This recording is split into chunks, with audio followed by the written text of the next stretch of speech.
जैसे में ये कि राम के चरित्र का गुणगान भगवान शिव से अच्छा कोई नहीं कर सकता, संसार में दूसरा नहीं है। राम चरणों में जो रत है, जैसे तुमने कहा कि मेरी रति है, लेकिन रत नहीं है, और रत माने होता है निरंतर लगातार। मैंने तो ऐसा जाना है कि भगवान शिव राम के चरणों में सदैव रत रहते हैं, राम के चरित्र के गुणगान में सदैव रत रहते हैं। कावत संतत शंभु भवानी, संतत माने लगातार और निरंतर, कावत का तात्पर्य चरित्र। ऐसा न सोचना कि आरतीकार है, ये अर्थ न कर लेना। तुम तो विचित्र हो, तुम्हारा अर्थ भी काम विचित्र हो जाए। हमारा अर्थ विचित्र नहीं होगा, बिल्कुल सीधा।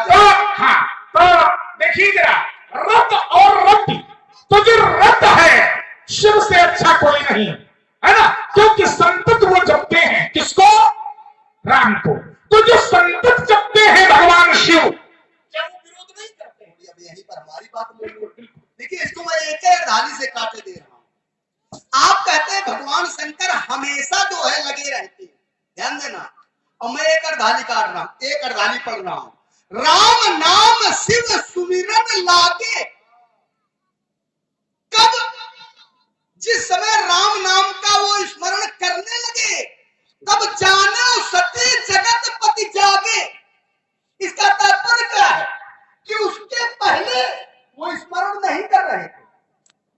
देखिए, अर्धाली यही कह रही है। तो मेरे कहने का भाव ये है कि जो रत होता है, जो लगा होता है, वो विरोध नहीं होता है, विरोध नहीं कर सकता है, क्योंकि प्रभु के चरणों में वो लगा हुआ है। तो भक्ति है, और भक्त में विरोध नहीं होता है, भक्त में प्रेम होता है, क्योंकि प्रीति बिना नहीं भगत बिढ़ाई, जिन खटपट जल के चिकनाई। और अगर ऐसा होता तो कामदेव को जब जलाया तो क्या भक्त से जलाया कि क्रोध से जलाया? क्रोध से जलाया। क्रोध से जलाया। तो उस समय वहां पर वो स्मरण नहीं कर रहे थे। तब शिव तीसर नयन उभारा, चितवत काम भय उजल छाड़ा। तो ऐसा मानिएगा। अब तुमने जो जाना जरा वो हमारी जांच में आ जाए। और बढ़िया हो सकता है। क्या इन्होंने कहा कि राम नाम शिव सुमिरन लागे, तो जानो सती जगत पति जागे। जब जागे तब राम नाम का स्मरण किया। अधारी कह रही है इसके पहले राम नाम का स्मरण नहीं है, तो जागे के पहले यदि राम नाम का स्मरण नहीं है, तो जागने के पहले शिव की अवस्था क्या है? ये तर्क का विषय है। ये विषय कितने विचित्र इतने महात्मा जी, तुम ऐसे ही बालकों को घुमाते हो। सौगंध तेरे भाई। देखिए, जो जागे सत्य है, हमारा जो विश्लेषण है उस पर, जैसे तुमने कहा इसके पहले वो रत नहीं है, हमने कहा इसके पहले अवस्था क्या है भाई? जागे का तात्पर्य सोते तो है, बोले ना, ये तो नहीं कहा जाएगा कि इसके पहले सो रहे। एक दो आप पढ़ दो और आपकी समझ में आ जाए। और पुनः चित्रकूट धाम की ओर से दोनों महापुरुषों के चरणों में गिरा गिरा पद मुद्राएं भेंट किए गए। बहुत बहुत साधुवाद है। राम नाम को कल्प तरु, जो राम नाम है ये कल्प तरु के समान बताया गया। करता क्या है? कर कल्याण निवास, ये कल्याण ही करता है। लेकिन आगे क्या बताया गया? जय सुमिरत भय भांग, जो इसे स्मरण करता है तो तुलसी तुलसी दास। कब वो तुलसी उनका भक्त बन जाता है, तो जो स्मरण करता रहता है, ध्यान करता रहता है, उस समय वो भक्त। और एक बहुत अच्छा अत्र इस्मत का आपको एक श्लोक बता दूं। व्यक्ति एक होता, इसी में आप लोगों की समझ में बात आ जाएगी और हो सकता है आपकी भी समझ में बात आ जाए। व्यक्ति एक होता है, जिस समय वो अपने घर में होता है, किसी का पिता होता है, किसी का पति होता है, किसी का भाई होता है, अगर वही व्यक्ति मंदिर में जाकर के, देवालय में जाकर के अगर भक्ति करने लगता है तो वो भक्त हो जाता है। वही अगर मार्ग में चलने लगे तो पथिक हो जाता है। वही अगर शिक्षा देने लगे तो शिक्षक हो जाता है। तो रूप बदल जाते हैं। तो जो जिस समय जिस कार्य में रत होता है वो उसको उसी रूप में माना जाता है। इसलिए महात्मा जी, मेरे कथनानुसार जैसे आप हैं, आप भी बहुत भक्ति करते हैं, लेकिन इस समय नहीं कर रहे हो। इस समय हमसे लड़ रहे हो, हमसे वार्ता कर रहे हो, करते हो ना। जैसे मैं राम का भक्त हूँ, लेकिन इस समय मैं आपसे वार्ता कर रहा हूँ। इसीलिए मेरे लिए कहा गया चरण रत, बस यही समझना है। अब मैं अर्धाली अपनी दे रहा हूँ। काछत लाभ जून धन तोरे, क्योंकि कभी भी चरित्र को नहीं छोड़ना चाहिए। और जीवन में जिसने अपना चरित्र छोड़ दिया, इस वाक्य से आप लोग भी जरा ध्यान देते, जिसने भी अपना चरित्र छोड़ दिया तो समझ लीजिए उसका सब कुछ चला गया। इसलिए चरित्र मेरा ये है, जून धन तोरे देखा, और नाम बताए दे रहे हैं, ढूंढ रहे हो ना कि कौन है, कै तोड़ा। तो देखा राम नयन के घोरे, इसे तो श्री राम जी ने नए के धोखे से देखा था। और सत्य कह रहा हूं, सौगंध आपकी, जो ही नए के धोखे से देखा तो छुआ। इसका मतलब ये हुआ, इसका मतलब ये निकला कि राम को भी धोखा होता है। क्यों भाई? नहीं होता है ना। तो फिर ये क्यों कह रहा कि नए के धोखे? भाई एक बात, अच्छा, राम की प्रभुता का वर्णन ये करता है, राम की ऐश्वर्य शक्ति का वर्णन ये करता है, और ये कहता जा रहा है कि राम जी ने नए के धोखे देखा। इसका मतलब राम के नेत्रों में भी कुछ ना कुछ, ज्यादा नहीं कहेंगे लेकिन कुछ ना कुछ में समझो, कह डालो, नहीं कह डालो, इतना नहीं कहेंगे, उतना तो तुम बताओगे। अच्छा एक बात, जो वस्तु नहीं है वो हमें नहीं दिखाई पड़नी चाहिए, क्यों भाई? और जो वस्तु पुरानी है वो हमें पुरानी दिखाई पड़नी चाहिए। जैसे ये धनुष पुराना है तो हमें पुराना दिखाई पड़ता है। अध्यात्म रामायण में श्लोक है, पुराणम जर्जरम चापम। स्वीकार किया आपने, हमने क्या स्वीकार किया? जो मैंने कहा ना ना ना ना ना, पुराना है तो पुराना मैं स्वीकार कर रहा हूं, लेकिन मैंने तो नया नहीं जाना ये नया है। तो जैसे मैंने नया नहीं जाना, पुराना ही स्वीकार करता हो, तो फिर राम के नेत्रों को धोखा क्यों हो गया ऐसा कि ये नया? क्या धोखा नहीं हो सकता? राम को, अच्छा राम को कुछ आप और मान रहे हो क्या? नहीं, बड़े विचित्र हो, कहाँ ले जाते हो हमारा विशेष शब्द संबोधन है राम जी। तुम अपने मुंह से एक बार कहीं तो हम कहलवाना चाहते हैं कि राम को भी धोखा होता है। बड़े चतुर हो ना, अब चतुर तो है। आइए इसको ध्यान से लीजिए। बड़े प्रेम से कहिए, जो कहोगे वो कर मैं कहने जा रहा हूं, जो कहोगे वो कर देंगे, लेकिन एक बार ये बड़े प्रेम से कह दो कि राम को भी धोखा होता है। एक ध्यान दे, बस इसका उत्तर मैं दिए देता हूं। लक्ष्मण अगर परशुराम जी को ये बता दे कि राम जी क्या है, इसको तर्क से अच्छे में समझा रहा हूं। राम जी को अगर आप ईश्वर तत्व के रूप में जान के वार्ता करें, भैया बात में ध्यान से सुन ले, राम जी को अगर ईश्वर तत्व के रूप में जान के वार्ता की जाएगी या बता के वार्ता की जाएगी तो तर्क समाप्त हो जाएगा, ठीक है ना। और राम को अगर दशरथ पुत्र समझ के वार्ता की जाएगी तो तर्क चलता रहेगा, ध्यान देना। तो राम को मैं यहां पर ईश्वर नहीं बता रहा हूं, है क्या ये विषय अलग है, मानता मैं क्या हूं ये विषय अलग है, आप नहीं जानते ये विषय अलग है। लेकिन यहां पर स्थिति क्या है, राम ने नए के धोखे से क्यों देखा कि संसार में जीव धोखा खा ही जाता है, जीव धोखा खा जाता है। अब राम क्या है ये विषय है, चलो बढ़िया, अच्छा लगा। थोड़ी बात सुनिए, बस केवल हमारी बात। और हमारे आदरणीय ओम प्रकाश सिंह जी कटवा साहब दावतपुर, आपकी ओर से संयुक्त रूप से जनों में गिरा गिरा पत्र मुद्राएं भेंट किए गए। बहुत बहुत साधुवाद। राम भी मेरी ही तरह किशोरावस्था के हैं, है कि नहीं? और बालक है, क्योंकि जो किशोरावस्था में होता है वो बालक होता है। अरे बड़ों बड़ों को धोखा हो जाता है, फिर बालक को क्या नहीं हो सकता? कैसे?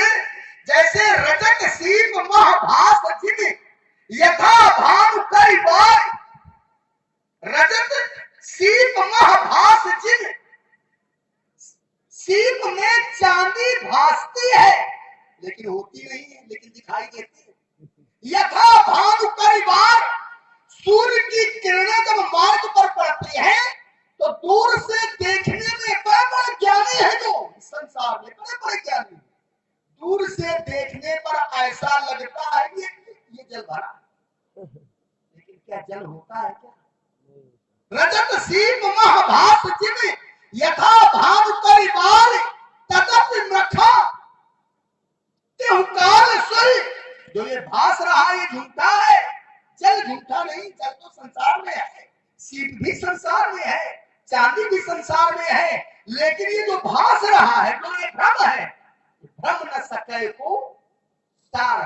तो अगर राम को बालक रूप में बताया जाएगा, दशरथ पुत्र के रूप में प्रेषित किया जाएगा, मैं अपने बड़े भैया के रूप में आपको बताऊंगा, तो नए के धोखे से वो देख सकते हैं, लेकिन अगर उनको ईश्वर तत्व के रूप में जानो, ये न बताओ, इससे अलग हो ये जाए। न बताओ। तो मैं बता नहीं रहा हूं, इसमें तुम दोनों बातें कही गए। मैं बता नहीं रहा हूं, दो बात कह रहे हैं। मैं समझा रहा हूं। हाँ, इसलिए दो बात। मेरी बात केवल इतनी है कि उसे नए के धोखे से देखा, यही तो मैं कह रहा हूँ। यही तो मैं समझा रहा हूं। अब देखो हमें ना समझा भाई, या तो बताओ गुरु बनाना तुमका, गुरु बनाओगे तो दक्षिणा देनी देखो पड़ेगी। हम सब देंगे दक्षिणा हमारी। दक्षिणा तो हम देंगे। अच्छा और देखिए जरा, यही तो मैं कहवाना चाहता।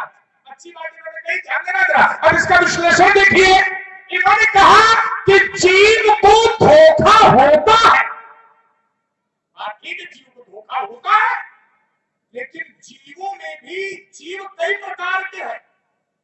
किस जीव को धोखा होता है? दो प्रकार के। कौन कौन? द्वैमौ पुरुषौ, ये वाला नहीं जो जो लगे गए उन्होंने कहा ना, ब्रह्मवाणी कहती है। नहीं ब्रह्मवाणी कहती है, ठीक है सर हम समझ जाएंगे, लेकिन लोग नहीं समझ पाएंगे, इसलिए इसको सरल कर दिया क्या जाए। कहना? अच्छा और जरा देखिए, मूल में मेरी बात ये थी, तुमने कहा कि जीव को भी धोखा होता है, तो लक्ष्मण की दृष्टि में राम ही जीव है, क्योंकि अपने मुंह से कह रहा है। मैं ये नहीं कह रहा हूँ राम है, ऐसा हमारी बात। अच्छा अभी अभी तुमने कहा कि मैंने ये कहा था कि राम जी को दशरथ पुत्र के रूप में, मेरे भैया के रूप में जाने आप। अरे भाई, मैं यही मैं दशरथ पुत्र के रूप में जान रहा हूँ, लेकिन मैं तुमसे ये कहलवाना चाहता हूँ कि क्या राम को भी धोखा हो सकता है? अच्छा आप क्या कहना चाहते हैं? तुम अपने मुंह से कह लीजिए, एक बार कही दो परशुरामी बंद। आप हमें ये बताओ, आप क्या कहना चाहते हैं? हम जो कहना चाहते हैं वो कह रहे क्या? अपने हमने तो सारी बातें कही। एक बार मेरे अरविंद मुख से सुनिए, है ना, कोई प्रेम नहीं। मैंने तो अच्छा भोरे शब्द का जो प्रयोग है, अरे भोरे हमें से छकोगे, दूसरा छकाने वाला नहीं है। तो आप भी अभी से छकते हो। ये बात है। दूसरा कोई भी नहीं होगा। ये बहाना। तो अब देखिए भोरे, हमने ये जाना है रामो की न भासते, रामो द्वि नभास, न भासते, लेकिन दृष्टि भेद तो हो सकता है। न सुनो तो, रामो की न भासते न दृश्यते। न कर सकते। न दृश्यते का तात्पर्य वो दो को नहीं देखते। हाँ ये बात तुम्हारी ठीक है कि अब तुम अपने मुंह से कहो कि राम जीव है, नहीं ये सारी बातें ठीक है। ये विषय खत्म हो गया। नहीं, हमने जो आप कह रहे जो देखिए जो जीव सत्ता है, नहीं, जो दो को नहीं देखती, जो एक यहाँ फंसाव हो जाएगा ना, जो जीव सत्ता है, तुम्हारे कथनानुसार जीव सत्ता है, तो फिर वो दिव्य आयुध को कैसे तोड़ सकता है? क्योंकि ये धनुष अब हम क्या इसीलिए मैं कह रहा हूं राम को भी चलो थोड़ा सा ध्यान से फिर ध्यान दें। बिल्कुल। आपने कहा रामो द्वि न भासते, मैंने स्वीकार किया कि राम दोहरी बातें नहीं करते, ठीक ना, दो प्रकार की बातें नहीं करते हैं। लेकिन न दृश्यते मतलब क्या दो को नहीं देखते, तो मैंने जाना देखते, और देखते न होते तो कहते नहीं। क्या कहते हैं? औरों एक गुप्त मत सबई कहूं कर जोरी। और ये जो सब है क्या है? द्वैत में है कि नहीं है? इसको समझना है। आने जाओ एक नहीं, ये तो अपना अपना खेल है। और आज मैं आपको छका रहा हूं पानी पिला पिला के। द्वैत देखिए, तो राम भी संसार में अपने भक्तों को देख करके भक्तों से कहते हैं, लेकिन द्वैत में द्वैत को देखते हुए भी द्वैत को अद्वैत में मिलाने का प्रयास करते हैं। ये उनकी दृष्टि का महत्व। अब आप एक बात कहें। अच्छा, यही पर अगर थोड़ा और चिंतन एक मेरा आप ले लें, और अच्छा चिंतन है। अच्छा तुमने कहा द्वैत को देखकर द्वैत को अद्वैत में मिलाने का प्रयास करते हैं। ये वाक्य इनका मैंने सुना, द्वैत को देखकर अद्वैत में द्वैत को मिलाने का प्रयास करते हैं। अब यहाँ पर एक प्रश्न फिर खड़ा हो गया, क्या द्वैत अद्वैत में मिल सकता है? और हमारे भैया शिव शुक्ला जी दाऊदपुर निवासी, आपकी ओर से पुनः 101 पद मुद्राएं श्री लक्ष्मण जी महाराज के चरणों में भेंट की गई। बहुत बहुत साधुवाद। चलिए जरा, क्या द्वैत अद्वैत में मिल सकता है? क्यों? क्योंकि जो द्वैत है वो अज्ञान है। द्वैत माने संसार से लिया गया, हमारी जानकारी में नहीं, क्या ज्ञान से नहीं लिया गया? ज्ञान तो अद्वैत है, एक है। अज्ञान, ज्ञान अज्ञान। क्या द्वैत अज्ञान का रूप नहीं? नहीं, द्वैत जो द्वैत में संसार है, यहाँ बड़े ज्ञानी है। जो हम पूछा करें ये तुम्हारी जबरदस्ती कोई नहीं, नहीं। क्या जो द्वैत है जी, वो ज्ञान का स्वरूप है या अज्ञान का स्वरूप? नहीं, प्रश्न ये नहीं। आप इसको अब तुम समझिए। अपने मन से प्रश्न बनाओ। थोड़ी बात सुनो, आप अपने ढंग से कहलवाना चाहते हैं, मैं अपने ढंग से तुम कहलवा। अपने ढंग से कहलवा लो। द्वैत में संसार में भी बहुत ज्ञानी है। नहीं, द्वैत में संसार वाक्य गलत हो गया। नहीं, अच्छा द्वैत, द्वैत में संसार कहोगे तो वाक्य गलत है। अच्छा सही क्या है? द्वैत में संसार नहीं है। क्या है? संसार तो अद्वैत में है। अद्वैत में कि द्वैत में? वही तो मैं बता रहा हूं। तो वही तो मैं भी कह रहा हूं। संसार अद्वैत में है, लेकिन अद्वैत में होने के बाद भी संसार द्वैत दिखाई पड़ता है। ऐसा भी कह सकते हैं। ऐसा भी, चलो अच्छा ठीक है, ऐसा भी कह ऐसा भी कह सकते हैं। ऐसा भी कह हाँ, सकते हैं। बिल्कुल कह सकते हैं। संसार क्यों? क्योंकि जो ब्रह्म है वो अद्वैत है। ब्रह्म अद्वैत है। ब्रह्म अद्वैत है, तो संसार अद्वैत में हो गया क्योंकि ब्रह्म अद्वैत है और मैं परमात्मा है। ईशावास्यमिदं सर्वं यत्किंचित् जगत्यां जगत् तेन भुंजी भावाग्र धाकर प्रसिद्ध यह हर व्यापक सर्वत्र समाना आदि आदि इत्यादि अनेकों प्रमाण है, ठीक है ना। लेकिन या इस रूप में ले ले, एक सत्वादम्र सैव भाग सकलम रज्जौ यथा हे भ्रमा। वही बात हो गई जो मैंने कही थी। इस रूप में ले ले, तो जो संसार है वो द्वैत है, लेकिन मन अद्वैत है। मैं माने परमात्मा व्याप्त है इसलिए अद्वैत है, लेकिन अद्वैत में होने के बाद भी ये संसार जो है वो हमको सत्य प्रतीत होता है। मैंने एक वाक्य दिया था, द्वैतमय संसार। मैं जो है अहम ब्रह्मास्मि, तो द्वैत माने द्वैत में जब ब्रह्म निहित है तो द्वैतमय संसार, मतलब जो जिसे आप अद्वैत में संसार की बात कर रहे हो, तो वही मैं भी कह रहा हूं, द्वैतमय संसार। इस द्वैत में मैं व्याप्त है, मतलब परमात्मा व्याप्त है, इसलिए ये संसार। लेकिन जब दृष्टि जाती है, जैसे एक आपकी दृष्टि क्या है, इस द्वैत की ओर ही गई है। सुनत वचन फिर अनत, ये क्या है? द्वैत है भाई। व्यक्ति की दृष्टि एक से हट करके दूसरी ओर चली जाए, यही द्वैत है ना। तो मेरे कहने का भाव ये है, परमात्मा संसार में व्याप्त होते हुए भी कितने लोग समझते हैं कि परमात्मा यहाँ पर है। बहुत लोग जानते हैं कि आग है, सब कुछ में हाथ जरूर डालेंगे। क्यों डालेंगे अब इसको समझिए, मैं कहा जोड़े दे रहा हूं। कौन सा आग? जो काम की आग है, कामाग्नि है। जानते हैं कि ये अनुचित है, उचित है, लेकिन फिर भी उस कामाग्नि में प्रवेश करने का प्रयास करते हैं। तो संसार में बहुत लोग ये जानते हैं कि ये कार्य उचित नहीं है, इसको इस पर समय नहीं करना है, लेकिन वो द्वैत में है। जानते हैं, ज्ञानी है, देखो जानना ज्ञान है, जानते हैं ज्ञान है, लेकिन फिर भी प्रवेश कर जाते हैं। बस यही द्वैत में संसार में लिप्त होना है। वैसे ज्यादा नीरस हो रहा है। अब चलो अच्छा नीरस हो रहा, वो कहाँ गए जो कह रहे थे कि कुछ नया होगा? राजन सिंह जी चौहान ये दावत पूर्णिमा से 201 पत्रिकाएं श्री रामलीला समिति के लिए प्रदान की। बहुत बहुत साधुवाद। रस परिवर्तन हो जाएगा। क्षत्रियों को मैंने यहाँ से प्रारंभ करो, यहाँ से ठीक है। क्षत्रियों को मैंने छाछा अरे 21 बार फूमत डाली और रहने न दिया कोई क्षत्रिय जो अपने को अरे कहे बलशाली तू क्षत्रिय कहां से आ निकला, अपने को क्षत्रिय कहता है, राम कहे संहार शत्र क्यों बड़भर बातें करता है। वर्षा मुझे दिखा रहे हैं क्षत्रिय बालक हो।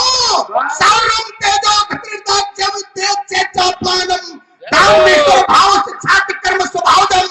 इसलिए महात्मा जी सभा से संभाल लो जरा, ऊपर से सभा से सीधे भाग जाओगे। संभालना चाहिए। जब धन संभालूंगा पड़े हो व्यर्थ चक्कर में धनुष सर कर उठा लूंगा। ये रघुवंशी जी रखा है, नहीं कुछ नहीं कर सकते। जगत की जनता लज्जा पसंद विस्काल खा लेगा। क्या होगा मुझे अकड़ते जानते करा महात्मा जी संभाल लो और अपना खुद ही कह रहा जब धनुष संभालेंगे। अंतर यही कि मैं संभाल रहा हूं, तुम संभालोगे। संभाल रहे हैं, अपने को संभाल रहे हैं। जो समझ लो, जो समझ लो, कह रहे महात्मा जी संभाल लो। अपने को तुमसे तो आगे है ये बेटा, मैं पार कर चुका हूं, तुम कर गए हो, तो तुमसे तो आगे चली रहा है। इसलिए शोर वंश में यह प्रसिद्ध था सहस्त्रभाव। अरे जिसका जान में दूसरा कोई जोड़ा था, मारा था ललकार कर मैंने सहस्त्रभाव अर्जुन को। यद्यपि सैन्य मैंने उसके पास थोड़ा था, अरे बोला था खड़ानंद कान हमीने युद्ध में गणेश का दंत मैंने तोड़ा था। अरे लक्ष्मण मैं वही हूं परशुराम जिसने है रिश्ता एक राजा तक न छोड़ा था। कहते मैं तुमसे तो आगे हूं ही। अरे महात्मा जी, छोटों को सदैव बड़ों के पीछे ही रहना चाहिए, और जो